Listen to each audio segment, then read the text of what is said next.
Welcome on into the Wolverine.com podcast. Clayton Safey here with Anthony Broom. Chris Ballas out sick, resting up before our trip to Lincoln, but we'll preview Michigan against Nebraska, Michigan's first road game of the season. If you're watching on YouTube, make sure to drop us a like here, hit that thumbs up button. If you're hoping Michigan comes out of this game with a win and stays undefeated. So if you don't want that to happen, don't like the video. But if you do want that to happen, if you want Michigan to win, drop us a like. Make sure to subscribe to our YouTube channel here. And as always, head to thewolverine.com for all of our coverage, Michigan football, basketball, and recruiting. $1 gets you premium access for your first month if you're a first-time user. So check us out over there. Anthony, before we get into Nebraska a little bit, in terms of the X's and O's and who's going to be on the field and all of that, we'll talk about this trophy game as well. But just your thoughts. This is going to be your first trip to Lincoln. This was the first road game I ever covered 2 years ago. Night game, unbelievable atmosphere, 3-point win for Michigan. Kind of one of those moments, where every championship season Michigan went on to win the Big Ten. You kind of need those games that, you didn't bring your A game. The other team played really well. You got to give Nebraska credit, but you still got out of there alive. I don't know that who knows what's going to happen on Saturday, but just the environment and everything that goes into this game, the pageantry of a college football game in Lincoln is going to be super, super exciting. I'm really excited. Over the last few years, I've had the opportunity now to knock some of these off the list. Went to Kinnick last year. That was amazing. Really was at every game last year except for the college football playoff. And I won't be doing as much travel this year, dialing it back for myself personally. But, we had, obviously the opportunity comes up to go to Nebraska. We've got some friends in town that we'll be able to see this weekend. Just too good to pass up, regardless of, what the records are with the teams or what's on the line or when the game takes place. So super excited for that. I mean, the first road trip of the year is always exciting for media, but also for the team too. I think this is where you really start to learn, what a team looks like when they hit the road for the first time. So we'll talk about all of that. But in terms of this game this weekend, super excited to get out there, even though the travel plan is a little bumpy. Early flight tomorrow, travel day all day Sunday because it couldn't quite get a connecting flight, but really excited to hit the road and see what this team is made of. Yeah, it's going to be a lot of fun. They're playing a Nebraska team that has had as interesting a 4 games as you could. Maybe, I guess, Colorado would be the most interesting 4-game stretch here to start the season. But, they come in with Matt Rule. They lose an absolute heartbreaker at Minnesota in week 1. Then they drop the game against Colorado.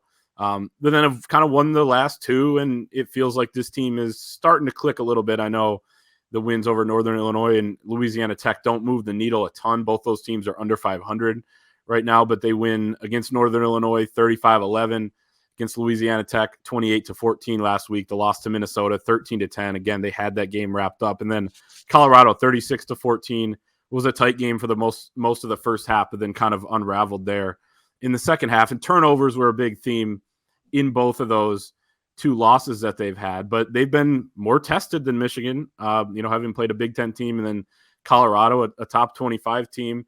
At the same time, Michigan is, has looked pretty good here. I know we've nitpicked a decent amount, but they've looked pretty darn good here in the early going. It's going to be a hot game on Saturday.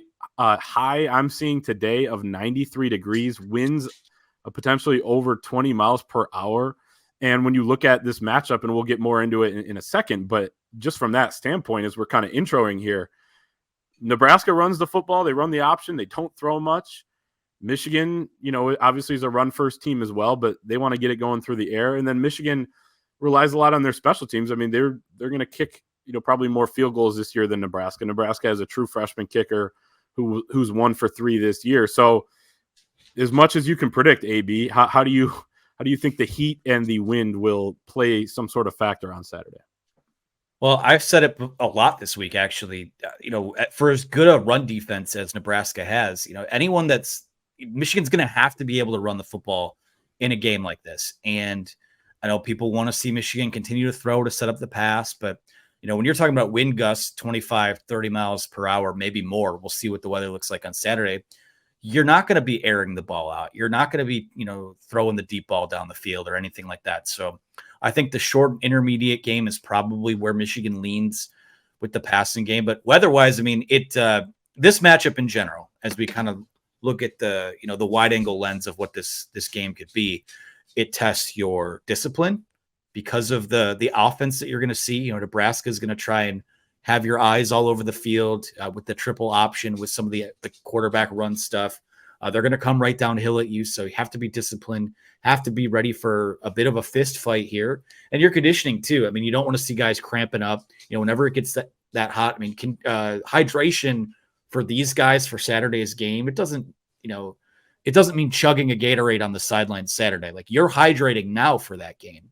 And I'm sure they've had the heat turned up in Glick Fieldhouse this week. I'm sure that they are taking steps from a conditioning standpoint to be ready for that. But, you look at this game and you look at two teams that are, on paper, it looks like a wild mismatch, but there are ways to where this will test the mettle and the makeup of this Michigan team. And again, as I led the show with, I'm really excited to see how they respond to that, because I think what you start to learn a little more about yourself when you're away from your own house, when you have, tens of thousands of people cheering against you, where communication is critical, chemistry is critical. And I think that games like this can pull another gear out of what you're building towards.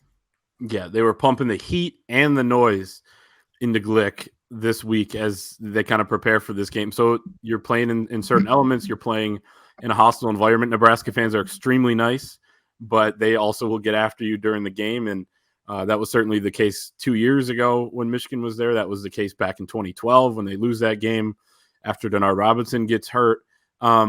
We also have to touch on this before we get more into the scouting report, but this is a trophy game for Michigan, Nebraska. I feel like it doesn't get talked about enough, but there is a legit Bussin' with the boys Bussin' Bowl trophy that Michigan and Nebraska will play for. Michigan had it in their locker room after winning the game a year ago. Jim Harbaugh signed off on this. Ward Manuel has agreed to this. Trev Alberts, the Nebraska athletic director, has signed off, and so has Matt Rule. Scott Frost did before, but Matt Rule has signed off. And I just got off the phone before we started hitting record here with Taylor Lewan and Will Compton of Bussin' with the Boys, who created this trophy game, and they said they got an email today saying that this is happening. Like, this is a college football trophy game. And Taylor Lewan, former Michigan left tackle, made the great point to me that this may be the most legitimate college football trophy game of all time, because no one else, there's no email saying that the Little Brown Jug is a legit trophy. I mean, they just kind of happen naturally, right? So, and they have paperwork, they have signed documents. So, obviously it's kind of all in good fun, but I think sometimes we do forget, like, this, I mean, it's only started last year, but this actually is a legitimate trophy that they're going to be playing for. The people watching on YouTube can see the guys there, Will and Taylor, shaking hands and handing it over to Olu and the rest of the guys. I mean, Michigan has that trophy. They brought it to Lincoln, and sounds like it'll be handed out to the winner on Saturday. This is so funny, man. I mean, it's the new Little Brown Jug. It's the new Paul Butt, whatever you want to call it. Yeah. And I joked on social media earlier this week that there's even a glow from you this week about it, talking about this. And I can see it on the screen. There's a little glow coming off of you. So that's right. Yeah, it's hey, whatever adds juice to the game. Obviously those guys, being from each side of the matchup, it's a fun little angle to play with it. Michigan, Nebraska, not a traditional Big Ten matchup. I know Nebraska's only been in the Big Ten since 2012, I think it is. But hey, man, these trophy games, anything can happen. You never know what can happen. You throw the records out. Yeah. You throw the records out for sure. And hey, listen, I'm whatever adds juice to it is great. I think that those two teams, given the history between these two programs in general, going back to 1997. Yes. And all the stuff that's gone on with that. Hey, I think it's exciting, and the players are fired up for it on each side. If you have, Michigan won the trophy, you got to defend the trophy now, and they've never had to do that in this quote unquote rivalry. So we'll see what happens with it. Yeah, Taylor said that at the beginning of the week he started a group chat with JJ, Blake, Zinter, Keegan, a couple of the other guys, a Nebraska hate group chat, and they were. They said they're fired up. So we'll see what happens. But yeah, it's a lot of fun. College football is supposed to be fun. these guys with what they're doing, former NFL player. Well, Taylor's not officially retired yet, or not yet, but he's not officially retired. But NFL guys that went to each school, having some fun with it now with their podcasts and everything. So should be fun. I was excited to ask Ballas about this. I didn't think he would maybe like it so much, but he would be like, oh, you know what? I don't just play the game. I don't care. Whatever. That's a great impression. That's a great impression. So let's get into some of the keys to the game here for Michigan and Nebraska. Kickoff 2:30 local time. Before we do that, though, we want to talk about our friends over at Prize Picks. Football season is back, and there's no better way to enjoy the games than by playing daily fantasy with Prize Picks. You pick 2 to 6 players, predict if they will go more or less than their Prize Picks projection. You can win up to 25 times your money on any entry. At Prize Picks, you aren't competing against other people. It's just you versus the projections available. We have a special offer for all fans out there, all of our listeners and viewers, all first-time users that deposit and use the promo code Wolverine will receive a 100% instant deposit match up to $100. So if you deposit $100, Prize Picks will give you $100. If you deposit $50, they'll give you $50. They will match that 100% up to $100 using the promo code Wolverine. We did make some picks this week. I can start with mine. I got J.J. McCarthy, even in the wind, going more than 222.5 passing yards. I think Nebraska is going to have a little bit of success stopping the Michigan run game. I think J.J. is going to be able to exploit that and kind of counter a little bit, use some play action stuff. And then I have Donovan Edwards less than 43.5 rushing yards. I thought his total, I forget exactly what it was a little high last week, and I was able to hit on that. So I'm going back to the well. I just don't think right now he's going to be the featured ball carrier for this team. But your picks, AB, for this week. Thursday Night Football, second in 4 weeks for our hometown Detroit Lions. And for those of you watching on YouTube, see it right over this shoulder here. I'm mirrored on the screen. Aiden Hutchinson and the Lions going to Lambeau to take care of their business. So I'm staying in that game. I think this is going to be, we talk about Big Ten bar fights. That's going to come up here again soon in this podcast. But I think we're in for an NFC North bar fight on Thursday night. One of those classic slugfest. I've got Jared Goff less than 254.5 passing yards. And I have Jordan Love less than 17.5 rushing yards. I think that both these defenses will probably lock in and play well. I think Thursday Night Football lends itself to that. And as far as the Jordan Love pick goes, I think the Lions are coming after him. And they've got some injuries on their offensive line. And I think Aiden Hutchinson has another big game on Thursday night. So those are my 2 picks. I had some good luck the last couple weeks, but we'll see where it goes from there. It's not luck. You can't say it's luck. You got to take the wins when you can get them. Well, I say that, and then I looked at my entry from last week, and I did not win. But okay, point stands. We're manifesting luck tonight. That's right. So yeah, use the promo code Wolverine there. Receive 100% instant deposit match up to $100. That's the prizepicks.com, or download the Prize Picks app. The app is super easy to use, especially takes just a couple seconds to insert your picks. Use the promo code Wolverine for an instant deposit match up to $100. Let's start, Anthony, with the Michigan offense in this game, what we kind of expect from them. And we've mentioned it. So Nebraska ranks number 1 nationally, according to one site, number 2 nationally, according to another site, behind James Madison in, I believe, their second year in the FBS. But I digress. In rushing defense, Michigan wants to play, a similar way to Nebraska. And I think we talked about it on Monday, where Nebraska has kind of modeled the way they want to play: physical, run the ball, stop the run. They've kind of modeled that after a blueprint that Michigan has set and been really successful with under Jim Harbaugh, especially in the most recent years. But they're going to want to stop the run here. Michigan's going to want to run the football with Blake Corum, who has really played well against Nebraska in the past, but this under Matt Rule, a little bit of a different look. 3-3-5 defense under Tony White, who was at Syracuse the last 3 years, Arizona State before that. We know the odd fronts have given Michigan a little bit of trouble. It's just a different look you don't see in the Big Ten all that much. But they have faced them a little bit more, I think a couple times in the non-conference, and then obviously in the Fiesta Bowl. So it won't be the craziest thing in the world for them to have to, or had to, prepare for that all week long. But I like a couple things. One, the way Michigan has used the play action game, I think they need to use it more, especially in a game like this when the other team is going to be really intent on stopping the run and really good at stopping the run. And then 2, using J.J. McCarthy in the run game when everyone's going to be keying in on Blake Corum. They're all going to be crashing in on him. We saw it last week. 5 of his non-sack carries go for 51 yards, a few of them design runs, a couple of them on 3rd down and short, and then one on 4th, and I think 1 or 2, but from their own 36, which really allowed them to stay on that huge drive that went for 8 minutes.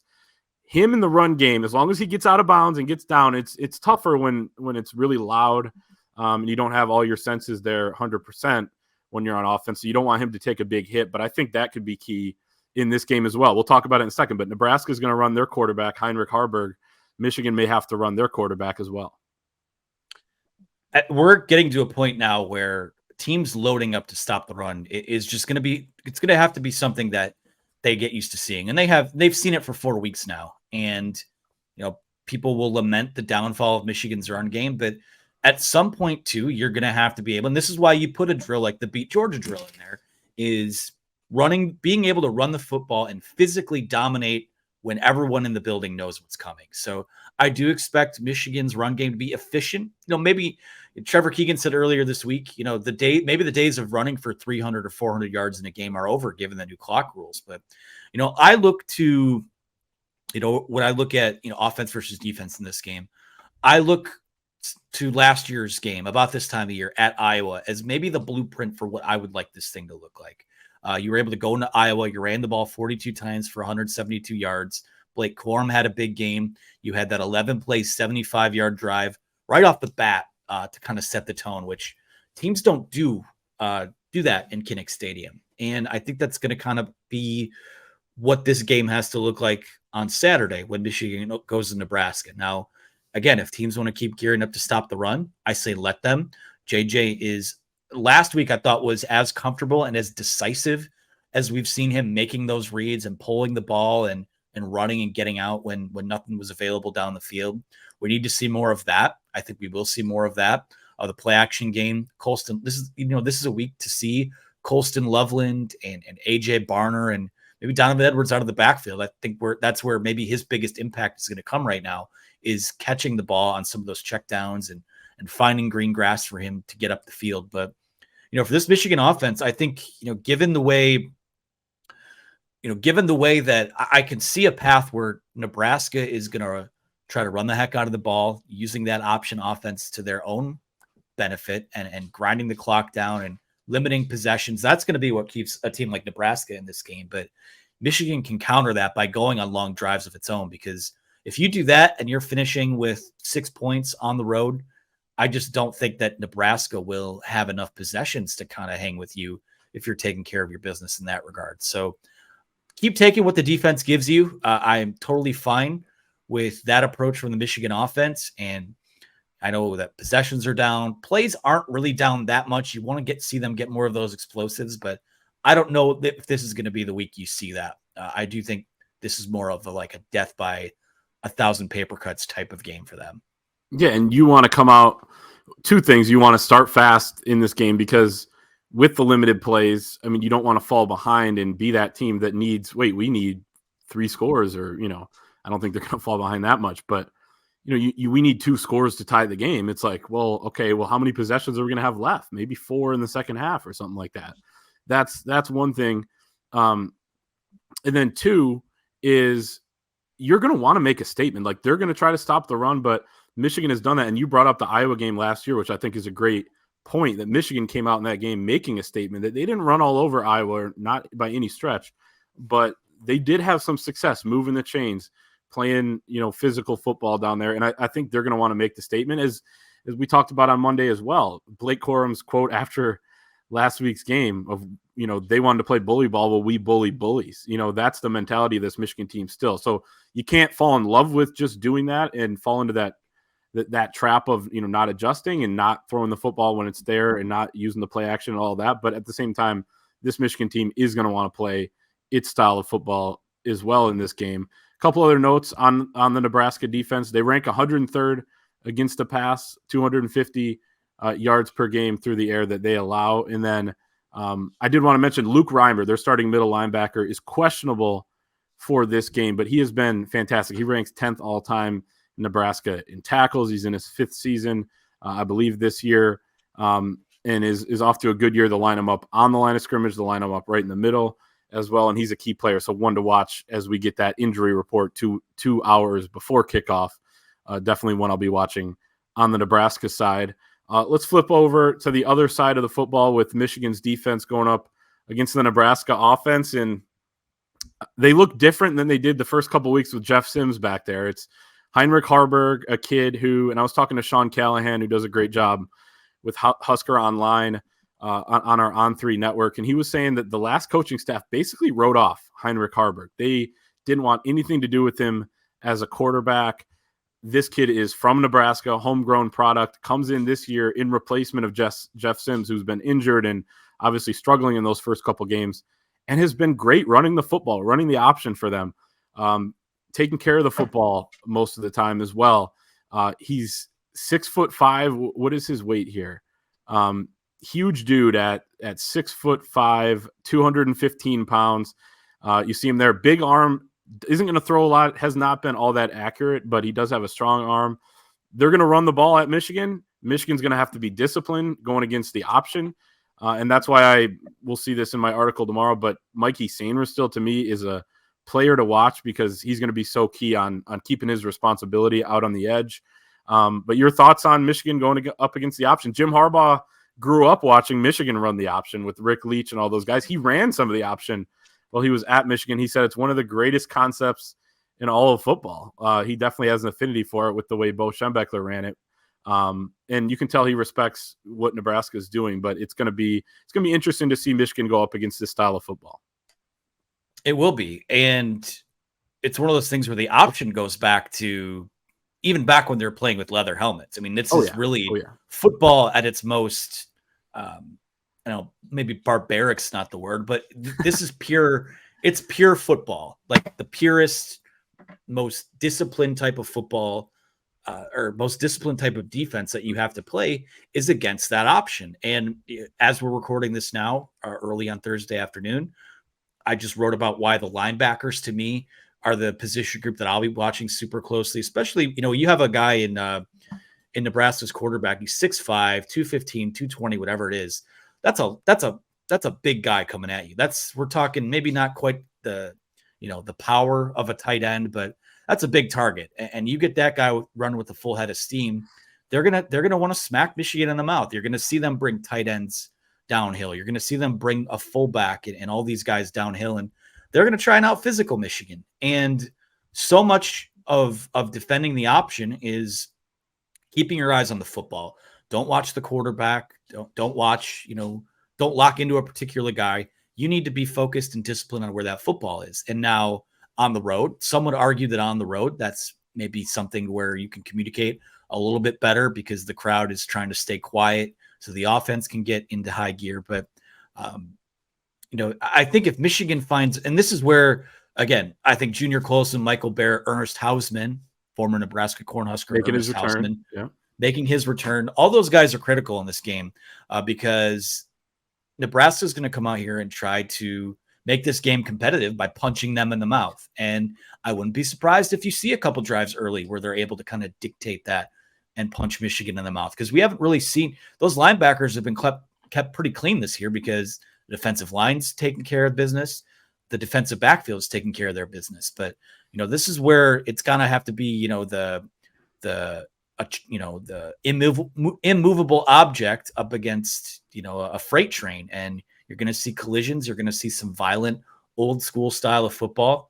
Those guys are critical in that. Now, that doesn't mean the back 4 or 5 guys get to take the afternoon off. Like you said, Mike Sainristil is going to be key in that as well. And also something else we've seen, hearkening back to maybe that Iowa game last year, is that sometimes the linebackers, especially a guy like Junior Colson, can just not get quite as deep where they need to in coverage. And we've seen tight ends take advantage of that in the past. And we've seen that Nebraska has a good tight end in Thomas Fidone. But yeah, I think for me, it's all about eye discipline. It's about, in its purest form, as Jim Harbaugh likes to say, blocking and tackling. And that's where I think the linebackers are critical this week, as well as the defensive linemen. Like, those guys have to win up front, but those linebackers to me are the group I'll be watching the most. It's a good point. I think it's Fedoni, but also you have me second guessing now. And I was just about to mention him too. They are going to throw the football a little bit. And Thomas Fedoni has 3 straight games with the touchdown catch. They also have Billy Kemp, who transferred in. He has 13 catches, which leads their team. Shows you how low kind of those passing numbers are. They only have thrown 20.8 pass attempts per game. That ranks less than 100th in the country. I can't remember exactly, but they're tied 116th with 6 yards per pass. So they're going to want to run the ball. And then also Jeff Sims, I think, is getting healthier. I'm not sure if he's going to play some sort of role in this game. But Sean Callahan points out the stat to me as well that they're 3 of 14 on passes of 20 plus yards in the air. And I think that's going to allow Michigan safeties or D-backs to play close to the line of scrimmage, play up there, knowing that it's either going to be a quick pass or they're going to be engaged early on in the run game, the option game. So, yeah, just a couple things to watch there. And Nebraska has rushed for 200 or more yards in 3 straight games for the first time since 2018. So it shows you just how much success they're having on the ground.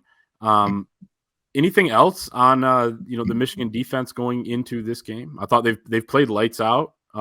They've allowed 7 points at most in any game this year, and this will be a test in a little bit of a different way. But I feel like if there's anything to feel confident about, it's that you're probably going to hold Nebraska to pretty low mark in this game as well. Yeah, I would think so. And again, it's gonna be a test of your discipline, a test of your fortitude, so to speak. So yeah, excited to see that, because I think that will travel. That's the one thing that I'm most confident about this Michigan defense, is that they will continue to play lights out no matter the venue throughout the year. It's just a matter of those offensive guys holding up their end of the bargain. Mm-hmm. And also when it comes to the Nebraska offense, I mentioned at the top of the show, but they have true freshman place kicker Tristan Alvano. He's 1 for 3.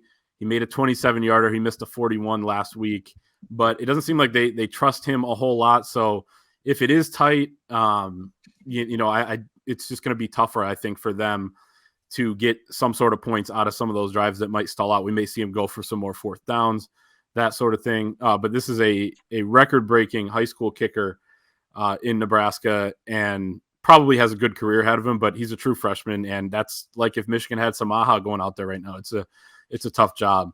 Let's move along to our predictions in this game. But before we do, we want to hear from our sponsors, Game Time. We're brought to you today by our friends at Game Time, the exclusive ticketing partner of the Wolverine, created by fans for fans. Game Time is the ticketing app that makes it easier than ever to score last-minute deals on tickets to sports, concerts, and shows, and they guarantee the lowest price. Football is back. AB, you went to the Lions game last week using Game Time. So super easy there. Just a couple clicks where you can select your seats, select your tickets, get your payment in there. They have the best seats, the best deals. It's all possible with the Game Time app. They have the biggest last minute price drops. They can be found on the seats that you thought you could never buy. They'll even credit you 110% of the seat price if you can find a better deal elsewhere. I've mentioned a couple times, my family used it for 2 Michigan games already this year. Chris Ballas used it last week, our own promo code. So it's kind of given us some credit there at the Lions game. And so did you, Anthony, but pretty easy experience using Game Time. As easy as it gets. I had some experience with the app in the past, and I've never had any issues on there. The interface is great. The flash sales are good. The prices, I think, are as good, if not better, than everyone else's. And it's super guaranteed easy to get be in. Better. Yeah. Guaranteed. Well, they are, because that's what I've been using for my tickets. So shout out to Game Time. Yeah, it was great to be able to put a little bit of money back in the company's pocket that way. So shout out to Game Time. We appreciate you. So the promo code that Anthony used last week for the Lions game was Wolverine. That got him $20 off his first purchase. Terms apply, but download the Game Time app or go to gametime.co. Enter your email, use promo code Wolverine for $20 off your first purchase. Terms apply. We're also brought to you today by Susie Surma. Have you ever thought about buying a home to be closer but not too close to Ann Arbor? Our sponsor and real estate expert, Susie Surma of Motus Realty, has the perfect home for you. This beautiful and private property is just 20 minutes from Ann Arbor, 15 minutes from downtown Northville and downtown Plymouth. Home is situated on 8.22 acres with a natural preserve on one side that can't be built on. The perfect blend of modern comfort and natural beauty. This house is going live tomorrow. And an open house on Sunday, October 1 from noon to 2 p.m. Eastern time. This ranch-style brick home in Salem Township with just under 2,200 finished square feet on the first floor and 1,800 more living space below in the finished basement. This home has all the bells and whistles, 4 bedrooms, 2 full baths, 2 half baths, 2-car garage, most all major appliances included, a walkout basement, perfect for hosting that tailgate party before the game. It's located on 8 acres of land, which allows you to enjoy peaceful serenity of nature right in your backyard. It's a great area. And as you could see, the people watching on YouTube right now can see a tour of the house. It's very, very nice. So you want to have a good real estate agent. It makes life so much easier. My brother just bought a house on the other side of the state, but went through the process, had a fantastic realtor, and it really makes your life a lot easier. So Susie Surma is the best. And you can contact Susie today at 248-767-5633 or send an email to Susie at motusre.com. That's motusre.com. Thank you to Susie Surma. And if you buy the house, you have to invite us over for a road game. Absolutely. Let's see. Let's get to our predictions here for this game. We'll start with our offensive player of the game, who's going to shine on that side of the football. And it's, these days it's kind of like between a couple of guys, it feels like. I'm going to go with J.J. McCarthy. I just think he's going to play well in this game. Maybe they'll slow down the run a little bit. I think we'll see his legs, as I mentioned earlier. And I think we're going to see them go to that play action game, go to, open things up a little bit for him. Nebraska has struggled a little bit against the pass, even though they've been so good against the run. And I think JJ is going to take advantage in this game and be able to lead this Michigan offense. Even if they score 4 times, I think that's going to be more than enough in this game. And I think he's going to handle the environment well. He's played there before in a backup role, got a couple snaps. And I think that JJ is going to be on point today, on Saturday, not today. I wish it was today. That's how excited we are for it. Yeah, exactly. In a battle of tight ends between Colston Loveland and Thomas Fidone, I'm going to get that on the record as right. I had to correct myself. I think that Colston Loveland will have a big game. I think that in order for Michigan to kind of take some pressure off of that run game, you need those guys to move the chains. And I think Loveland is I don't even think we've seen close to his best performance yet. I think that he's in for a big game on the road. It feels like a game where someone's tight end is going to star. So I'm going with Loveland this week. I like that a lot. Defensive player of the game. I mentioned it earlier when we were talking about this Michigan defense having to defend the option. And just Mikey Sainristil has been so good this year. He obviously had the game-changing play last week, but also the way they're using him, they're showing him at the line and then he'll drop. They're, lining him up in front of a slot receiver and then he comes on a blitz. He blitzed 5 times on passing downs last week against Rutgers, 3 pressures on those. He's tied for the team's lead in quarterback hurries despite being your nickelback. So I just think Mikey Sainristil against this type of offense, he's maybe the smallest guy in the field, but he's so disciplined. He's so smart. He has great instincts and he's strong for his size. He's going to have to play up in the run game there. Maybe they'll go with a couple heavier packages, but I think we're going to see him in there making quite a few plays for this Michigan defense. I'm staying in that namesake. I'm going with Michael Barrett, though, this time around. He's a guy that you go through and you look at some of these game the game grades on PFF, and week 1 and week 3 didn't tackle super well. In fact, according to their grades, tackled poorly. And then weeks 2 and week 4 come out and plays as well as almost you possibly could in terms of being a sure tackler and things like that. And I think this game is going to come down to that too. I like that it seems like they've used him in some pass rush snaps as well. So maybe see him get after a little bit. I'm going to stick with the linebackers. I'll stick with Barrett. I do think that we're going to see Ernest Hausman make a couple big plays too. Yep. And he wants to, right? Coming back to Nebraska where he played last year and really had an impact against Michigan. So he's played in the Bussin' Bowl in the past and played well. I think he had the team high 10 tackles in that game. Let's final score predictions for this game. Our staff predictions article is up over at thewolverine.com. So check that out. You can get your prediction from Chris Ballas John Borton, Doug Skeens on there as well, and then obviously ours, but we'll share them here as well. I got 28-3 Michigan winning this game. I think it's going to be, I think it's going to be a close game most of the first half. I think could be similar to a week ago against Rutgers, where it really took, some big plays and in Michigan turning it on a little bit in the second half after, somewhat of a struggle. And you got to credit the opponent for that as well. I think Nebraska is going to play them tight. I just don't see Nebraska scoring many points here. And even the 3, I don't think it's going to be a shutout, but even the 3, I'm a little bit wary about because of the kicker situation that we talked about earlier. Matt Rule said earlier this week he still has faith in the kicker, but it's just going to be tough for them to score, I think, on this Michigan defense, given that they're quite one-dimensional offensively. If that's what it comes down to, you and I might be fighting it out for a staff pick, because I have 28-10. I think that I think this game is probably going to look like the first 4 weeks have, where Michigan's maybe leading 14-7 at the half, and people on the message board and on social media will be cursing and flashing the double bird of the new clock rule because of lack of possessions and all that. I just think that Michigan will ultimately kind of be too much and pull away in that second half. Staff picks will be interesting this week, because John Borton's either getting win number 1 on the season, or one of us will be getting win number 2, because between Ballas, Doug Skeen, and the two of us, everyone's got one so far this year. So a little subplot for Saturday's game. But yeah, I just feel like, for all the reasons that we discussed, I'm confident that Michigan has the defense that's going to travel. They're going to need to be disciplined. They're going to need to communicate well. I think that playing on the road as a defense lends itself to that. But physically, Nebraska's not going to back down.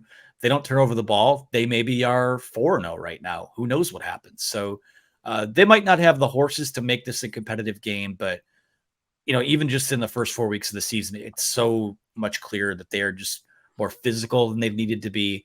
I think they're better coached than they've been, or than they were under Scott Frost. So I think the Michigan's going to come out kind of on fire, relatively speaking, similar to the way that things went at Iowa last year, and they walk out of this game with a 28-10 win. Okay. Yeah, it's going to be tight between us for the staff prediction. I will read Chris's off here, since we don't want to shortchange the people. Again, he's not on today's show, but we usually get his pick here. He has 30-13, Michigan winning. He says the Nebraska offense is unique, but it still isn't very good. We'd feel better with Mason Graham out there clogging the middle in the run game, but the Wolverines have more than enough athletes to combat that offense.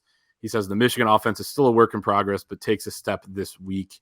So 30-13 from Chris Ballas. And yeah, like you said, we're battling out there up in the press box during some of these games for what the final score is going to be, trying to compete up there. But it's gonna be a fist fight on the field and in the press box. That's right.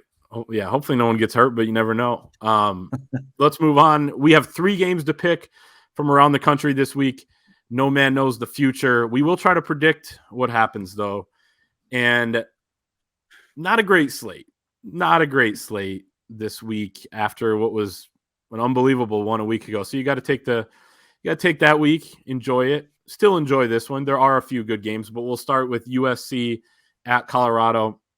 Colorado 21.5 point underdog at home, over under 73.5 points. So it will be exciting, I think, at the very least. This will lead into the Michigan game on Fox, but I'm going to go with USC to cover here. I think we're going to start to see Colorado fade a little bit now that they have some, tougher games here. We saw the Oregon game a week ago, and I think that USC is basically just a better version of what Colorado is at this point.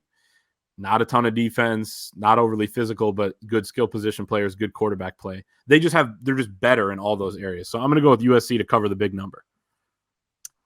I'm going to go with Colorado to cover the number, but it's only because I could see this being like a 49-28 type of game. USC's defense, I thought, would get better. You see a guy like Bear Alexander transfer from Georgia, and you're like, all right, maybe USC's building something here. And they're still kind of a disaster.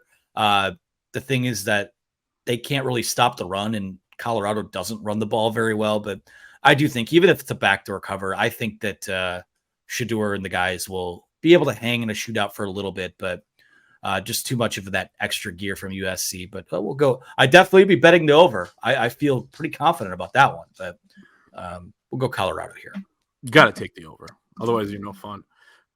Notre Dame at Duke. Duke is a 5.5-point underdog at home to the Irish, over under 54. I got Duke, and I think they may win this game. I said that last week about Notre Dame. I was wrong.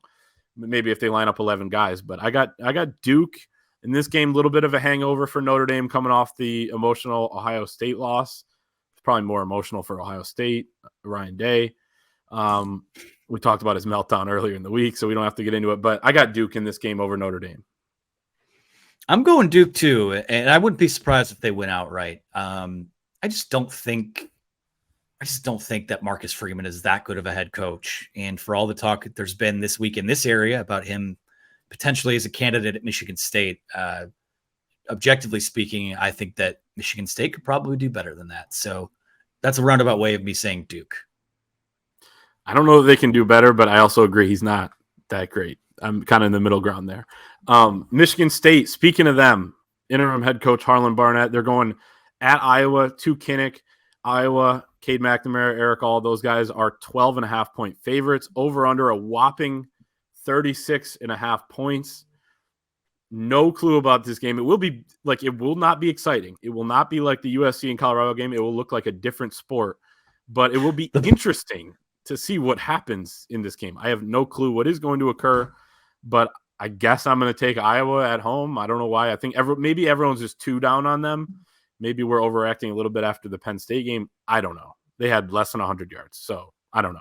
But I'll take Iowa. I mean, dude, just look at the over-under. It's literally half the total from the USC-Colorado game. I mean, it's wild. It is, less. Yeah, I don't know. It's both.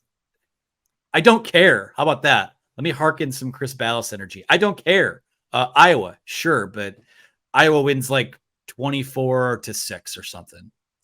Sure, why not? Yeah, that'll probably happen. Okay. I figured we might as well pick it because it is the primetime NBC game in the Big Ten. There are not that many great ones. So that is going to be our show for this week. Thank you, everybody, for listening, for watching. Again, make sure to give us a thumbs up, hit that like button on YouTube if you're watching there, hit the subscribe channel as well. Much more content, including the post-game show with Anthony and former All Big Ten defensive lineman Ryan Van Bergen just after the game from Lincoln on Saturday. Will Anthony be in Lincoln, and Ryan will be at home or elsewhere, but will be a fantastic show, so stay tuned for that. And head to thewolverine.com for all of your Michigan football, basketball, and recruiting coverage. $1 gets you your first month of premium access for first-time users, and we will see everyone next time.